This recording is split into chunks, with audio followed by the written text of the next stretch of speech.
আসসালামু আলাইকুম বন্ধুরা, আমি এখন আমাদের দেশের বিখ্যাত একটা পিঠা যার নাম মুগশল্লা পিঠা।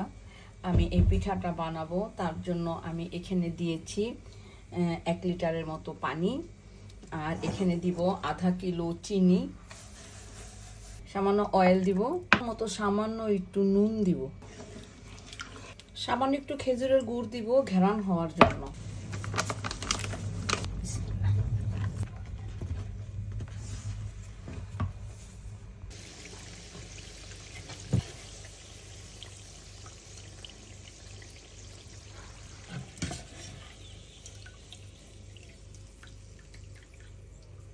বন্ধুরা, এতটা টাইম আমার সাথে থাকার জন্য আপনাদেরকে অনেক অনেক ধন্যবাদ।